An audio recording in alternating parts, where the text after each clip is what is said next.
Mga kapatid, welcome sa Podchrist, ang kwentuhang si Kristo ang bida.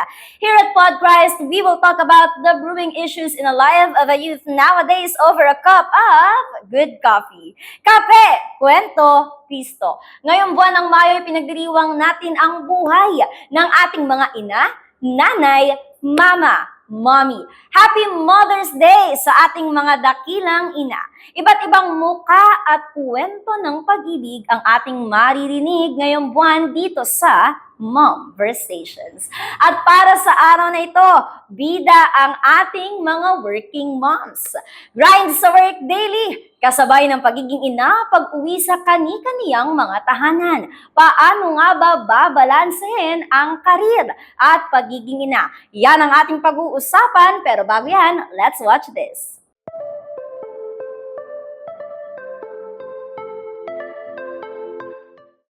What's up mga kapatid? At syempre hello din sa mga nanay na nanonood out there. Happy Mother's Day po sa inyong lahat. Nandito na naman tayo ngayon para magtanong sa mga random people kung ano ba yung na-appreciate nila tungkol sa kanilang mga nanay. At yan ang ating aalamin sa araw na ito. Kaya naman, tara, let's go! Na-appreciate ko po yung pagmamahal niya po sa amin kasi po kahit po pinapalo niya po kami, maya-maya po mawawala at sasabihin niya po na kaya niya daw po kami pinapalo kasi daw po mahal niya po kami. At yung paghahanda niya po ng pagkain sa amin araw-araw na tuwing gigising po kami, makikita na lang po namin sa labas, meron na po kami pagkain. Yun lang po. Yung mga na-appreciate ko pong bagay na binigay sa akin ng aking magulang o ang aking nanay ay ang pagbibigay niya ng pera para sa aking pang-araw-araw at pagkain, mga alaga at pagmamahal sa akin at sa aking mga kapatid. Yun lamang po. Mabait po siya. Tapos, kahit pinapalo niya po ako, mahal ko pa rin po siya. Kahit ganun po siya, di niya po tinitigilan pagmamahal sa aming dalawang kapatid ko. Pinaka na-appreciate ko kay mama is yung pagiging malaga niya sa amin kahit hirap na siyang suportahan kami kahit minsan mahirap yung pera minsan kahit wala siyang maibigay pero naghahanap pa rin siya ng paraan para masuportahan kami ganun sa mga pangailangan namin. Yung nag-graduate po ako ng grade 6 po. Na-appreciate ko po yung pagmamahal po kasi po kahit makulit po ako, mapagmahal po rin sa akin yung mga magulang ko. Talaga namang nakakatuwang makarinig ng iba't ibang kwento ng mga tao patungkol sa kanilang mga mama. Kayo ba mga kapatid? Ano bang kwento ninyo? Parinig naman kami niyan. Once again, this is Bea, your queen beyond the go for He Said, We Say. Balik sa'yo, Sarah. At para mas maging makabuluhan ang ating talakayan ngayong araw na ito, makakasama natin ang isa sa mga primary leader ng House of the Lord, Mekawayan, HR Admin Manager tuwing Mondays to Fridays, Kids Club teacher naman tuwing Saturday at 24/7 na ina sa Team Ferrer. Let us all welcome Mommy Faith Ferrer. Hello everyone! Good afternoon sa lahat ng ating mga kapatid. Ayan. Nako, nakakatuwa at nakasama ka namin ngayon, Mommy Thank you Faith. for having me. Yes, despite of your busy schedule. Alam mo, Mommy Faith, kapag ikaw ay aking kausap, ang iyong aura, ang iyong dating, at yung tono ng boses, parang Judy Ann Santos, sa totoo lang. Hindi ko alam kung nasabi ko na yun sa'yo, ha? First time. Pero yung First aura, yung tono ng pagsasalita, very Judy Ann Santos. Feeling ko kausap ko ngayon din yun. At ikaw si? Sarah Geronimo? Okay. Sige, sabi mo yan eh. So, ito na nga, Mommy Faith, how's life being a mother of 3? It's an ongoing adventure. I have a college, is 2 elementary students. Medyo ups and downs, the adventures, all pack into one. Kasi feeling ko I have multiple personality kasi pag sinong bata ang kausap ko, depende sa character na magmamanifest. So, but kidding aside, kung dati tayong Miss Know-It-All, ngayon, Mommy must know it all na tayo dapat. Pressured pero enjoy. Ano yun nga natin yan?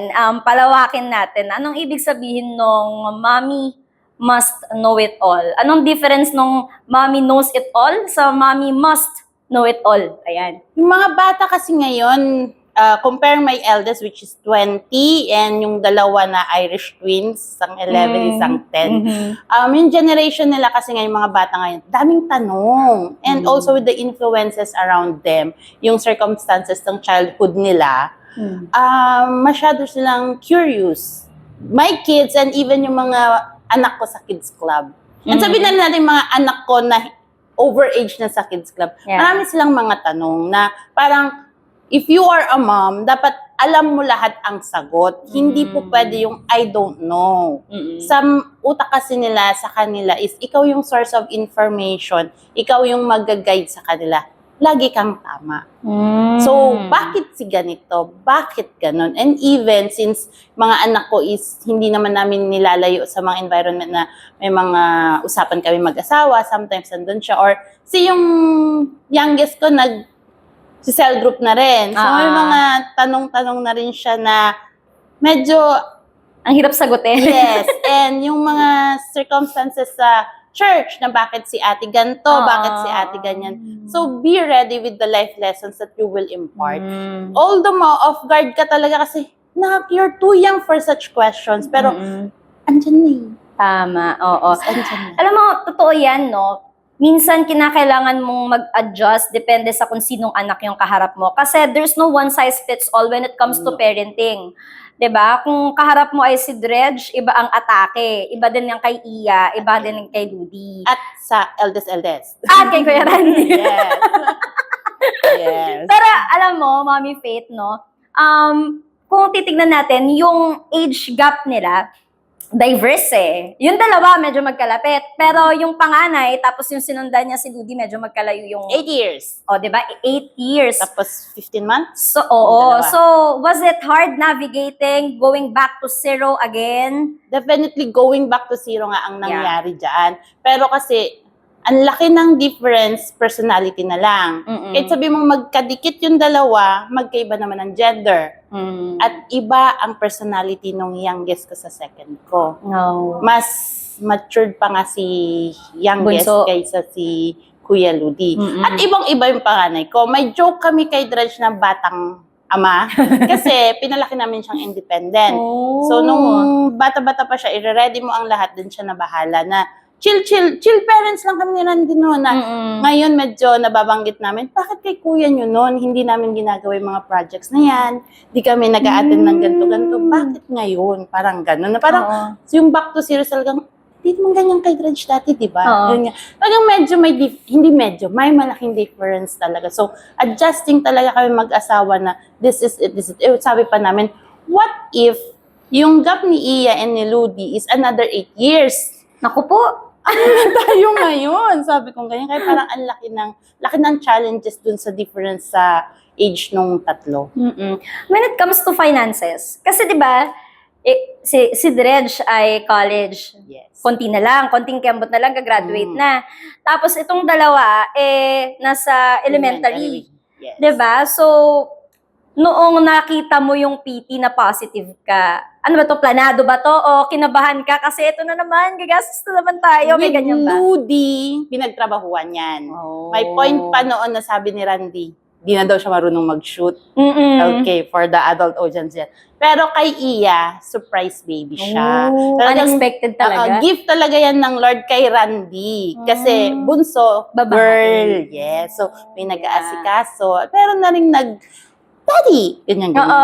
Yes, it happens. Yan. Kaya, pagdating sa finances talaga, ready kami with Dredge, working kami mag-asawa eh. Yes. With Ludi, pinagplanuhan yan. With Iya, hindi.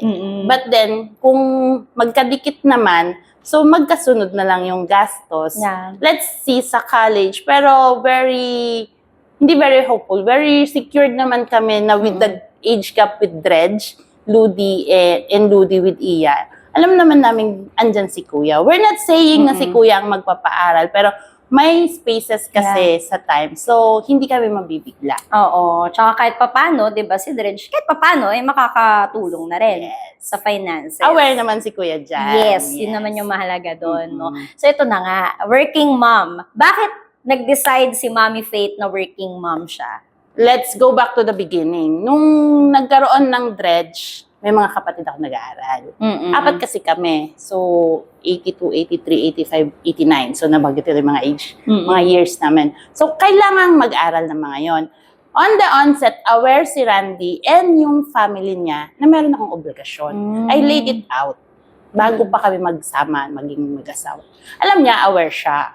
So, hindi naman ganun na naging ang bigat ng obligasyon because pag-graduate ng isa, 2 na kami nagpapaaral sa 2. Pag-graduate ng isa, 3 na kami nagpapaaral sa bunso.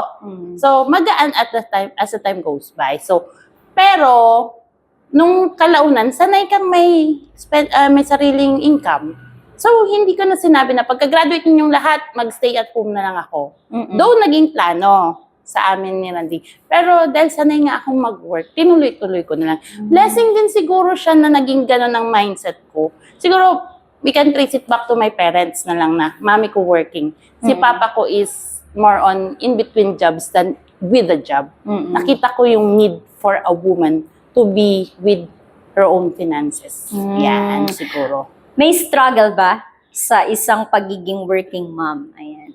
Yes, meron. Malaki. Kasi sa mga bata ngayon, tatanungin nila bakit yung mothers nila kasama nila lagi pag may school activities. Yes. Tinatanong yung mga bata yan sa akin. Tapos sa end ko naman yung una time. Sisingilin ka ng mga bata dyan. Bakit yung mga mommies, bakit sa bahay, bakit pag uwi nila, andyan na yung mga mother nila, nag-aantay sa kanila. Tapos ikaw, inaantay ka pa nilang umuwi. May sumbatan pa yan minsan. Oras kayo umuwi kagabi. Mga ganon. Kasi hinahanap ka nila. Nahanap nila kami, presence-wise, na pagtulog, wala pa kayo, paggising, wala na kayo.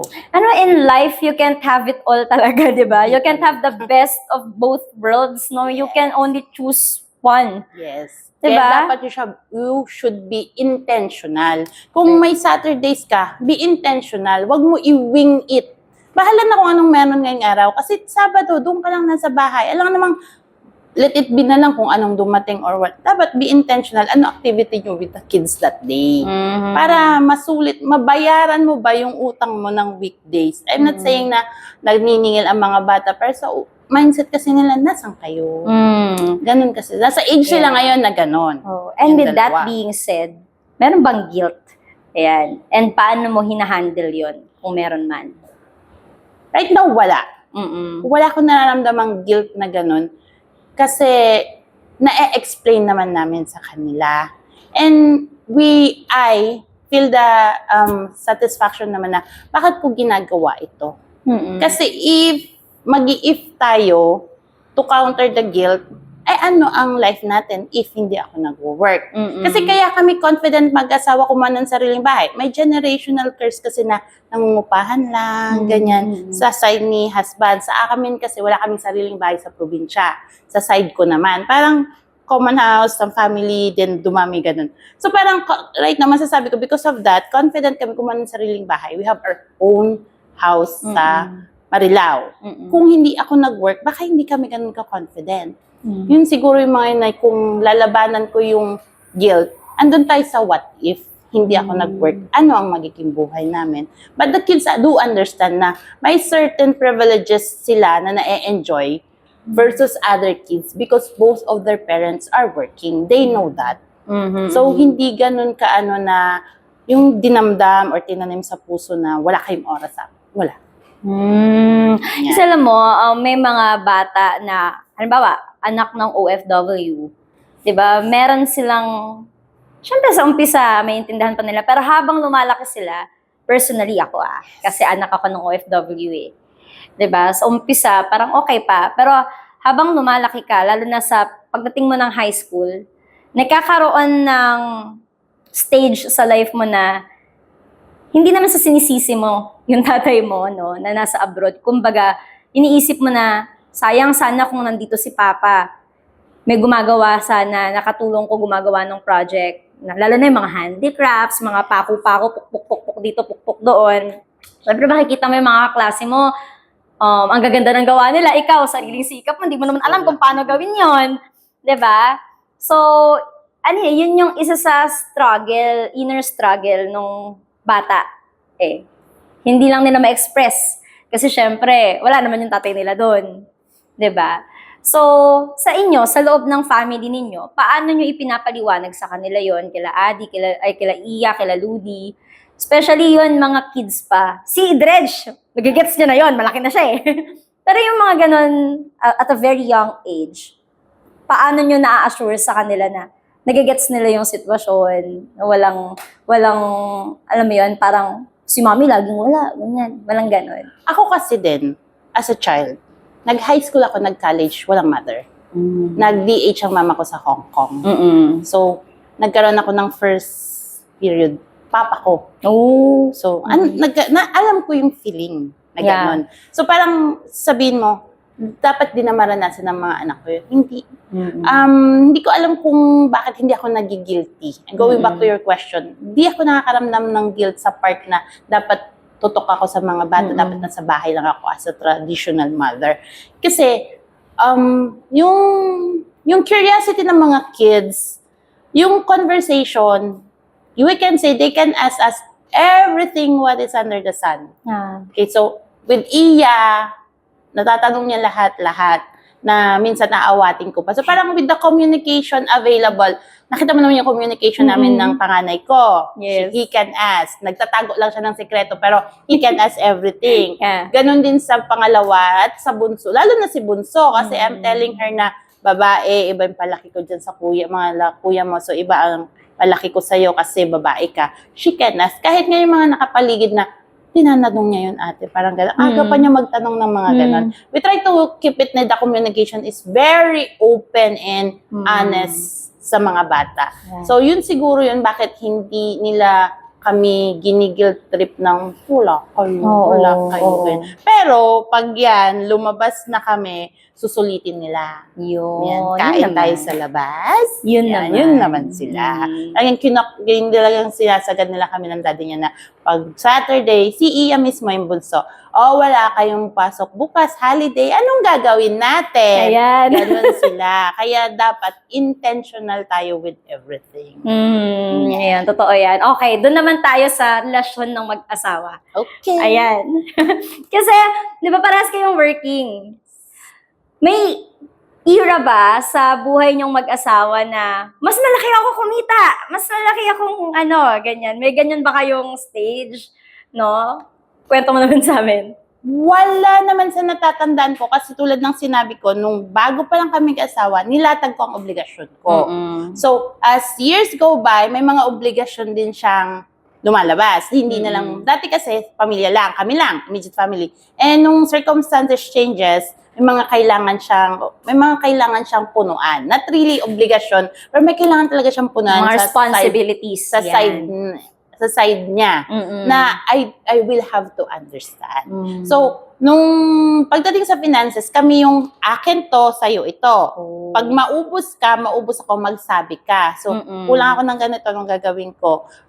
Short ako sa dito, paano remedyo nito? So, dailies, monthlies. Meron kaming gano'n na division. Kapag wala na ako, magagalit pa siya. Hindi ka nagsabi sa akin. Kasi sa akin, So, anong comment mo dun sa mga, yung finances na ang akin ay akin, ang sayo ay akin? Totoo ba yun? May ganun Natatawa talaga. lang ako na kapag yung sa lalaki, sa pamilya, pero pag yung sa babae, sa kanya, it never can be like that. Yeah. Siguro, yung nasasabi lang nila yan. It was never in reality. Was just a joke. Amin joke lang yun siguro. It's wishful thinking kay girl. Siguro we can say that. Wishful thinking kay girl. But kasi kung merong shortage si guy, pagdating sa finance, imposibleng ikaw, hindi mo punuan. Personality-wise, nating dalawa, alam mo, short siya, aantay ka lang, wala naman tayong Bolo ko dyan. Yung ganyan. No. Bolo ko dyan. Sahod ko to eh. Hindi. Walang ganon. It's not your personality. Yes, It's not my personality. yes. Hindi natin iiwanan sa ere ang mga Correct. husbands natin pagdating dyan. Kung may ganun man na babae, we can never judge. Pero we don't know the circumstances nila. Alam mo, merong season sa magbuhay namin mag-asawa. Na kasi mas malaki kumita yung asawa ko kumpara sa akin. So since hindi ako sanay na i-navigate yung part na yon, kasi sanay ako na yung kita ko, lahat ng kailangan ko, lahat ng gastos ko, dapat mapunan ko yon. Since family na kami, nung time na wala pang Elliot So parang feeling ko, pabigat ako kasi ito lang yung sahod ko. Tapos yung asawa ko, parang feeling ko siya yung mas malaki kumita. Ganon. May ganon kaming stage. Sabi ko, umiyak pa ako sa kanya nung time na yun. Yung sabi ko, ito lang kasi sahod ko. May ganon ako. So sa mga, sa mga working mom natin na may ganon din na sentiment, kagaya ko. Di ba?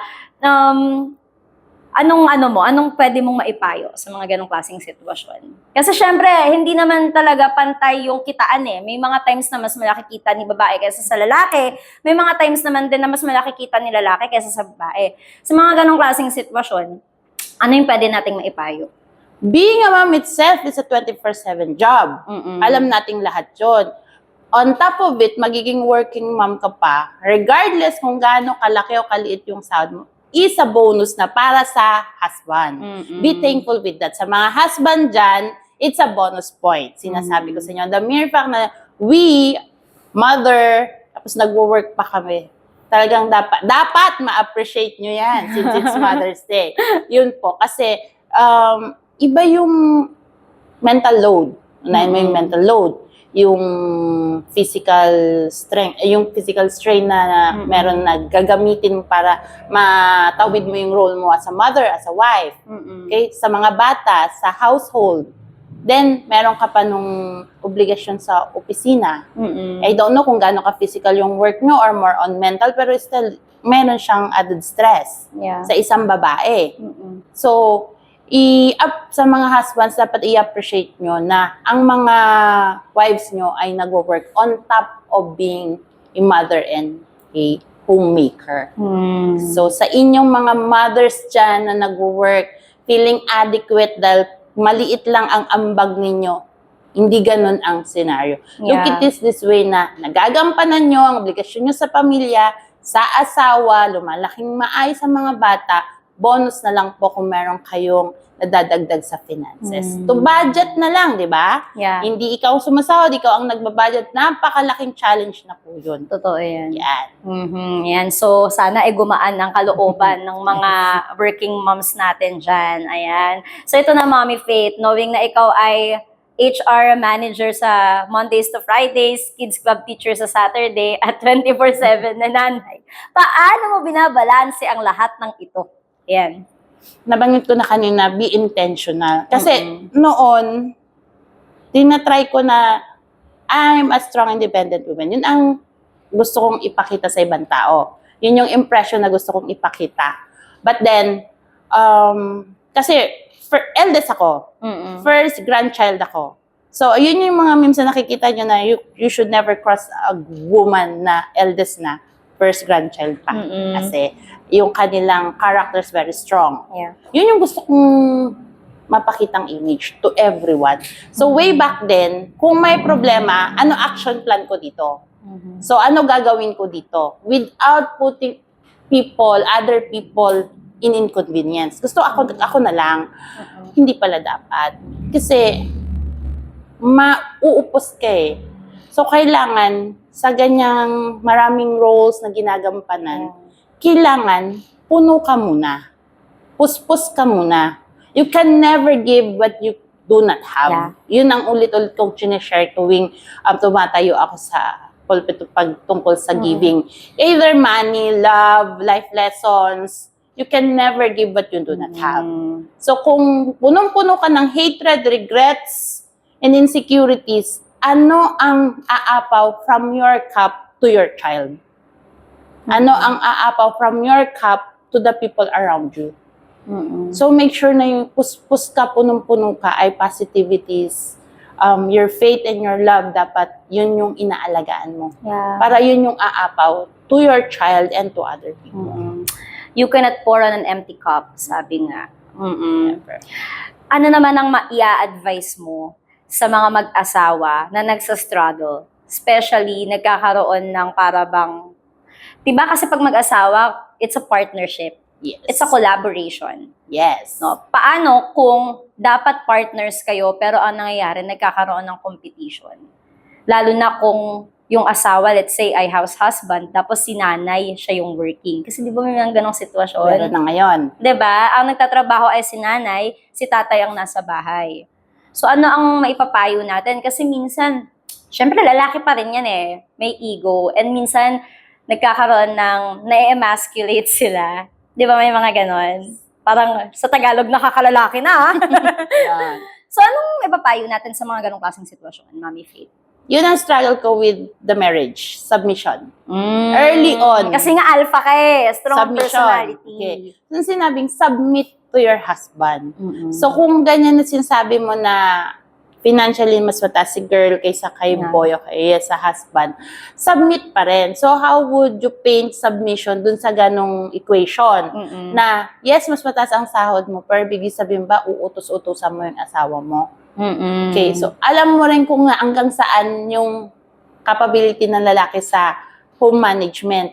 Yeah. Kasi yung female touch, sa woman's touch sa bahay versus sa men's touch, Iba magkaiba. talaga. So, alam mo kung hanggang saan lang ang kaya niya. Huwag mo namang i-expect na nakaayos sa mga unan, maganda yung flower arrangement. Lalaki siya eh. Yes. The bare minimum, pagkain, malinis ang bahay. Kung yun yung usapan nyo be verbal with it. Ano ba ang ina-expect mo sa house husband mo? Mm-mm. Hanggang saan ba? Laba, luto, alaga ng bata, hanggang saan? O kailangan ba nagbuborda-borda din, nagpo-prostage na? Be realistic, be verbal. Ano ba talaga ang expectation mo? Siya din, ano expectation niya sa'yo as a working mom? Ikaw pa rin ba maglalaba kapag nag-work ka na or what? Kasi kung walang communication, you don't lay the cards on the table, talagang mahirapan kayo mag-navigate ng relationship ninyo. Mm-hmm. Alam mo, tinanong ko rin yan sa isa sa mga pastors na co-host ko sa isang program before. Sabi niya, you may be the boss sa company, but when you go home, hindi ka na boss. 'Di ba? Nanay ka. Hubarin mo yung pagiging boss mo. Kung nanay ka, kung tatay ka. At kung ikaw yung nanay, mananatili pa rin yung submission sa asawang lalaki. Kasi sa huli, sila yung accountable, sila yung magsusulit sa Panginoon eh. Sila yung haharap sa Lord, yung mga asawang lalaki. Kung kumusta ba yung ginawa nila sa kanilang mga pamilya. Kaya, mananatili pa rin tayong helper. Kahit pagdating sa work, boss tayo. Pagdating sa bahay, tayo pa rin yung helper o ezer ng ating mga asawa. Ayan, nako. So, Mami Faith, ano po ang message mo sa atin pong mga kapatid na nakatutok sa atin ngayon? To all working moms out there, mga kapatid, hindi po tayo perfect at hindi rin po tayo na-expect ng Lord na mag-raise ng mga perfect na mga anak. Blessing po ang mga kids binigay sa atin. Blessing, source of happiness, of joy. Watch yourself na dumating sa point na sila na yung source of stress ninyo. Kasi it will never be that way. Okay? Iluhod nyo po yan sa Panginoon. Okay? Let go and let God.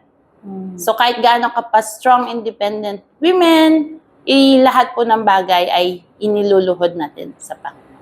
Correct. Yung total dependence sa Panginoon. Yun kasi yung mahirap eh, 'di ba? Kapag ikaw ay alpha, tapos parang feeling mo kaya mo na lahat, 'di ba? No, talagang babalik ka pa rin talaga sa Panginoon. Yung total dependence sa Panginoon kasi hindi lahat ng bagay kaya talaga natin. May pagpapalo talaga yan. I Yes. have my own story ng pagpapalo ni Lord. So, yung iba sa inyo, it's another form, pero may pagpapalo talaga tayo matatanggap para pa-realize sa atin ng Lord na siya po ang kailangan natin. Okay? Hindi po kayo ang source of blessing. Kayo Correct. po ay channel of blessing. Correct. Ako, napakaganda niyan, no? Thank you so much, Mommy Faith, sa inyo pong words of encouragement sa ating mga kapatid na kasama natin ngayon. But before we end, allow me to share our verse for the day found in Proverbs 31:25, and it says, "She is clothed with strength and dignity. She can laugh at the days to come."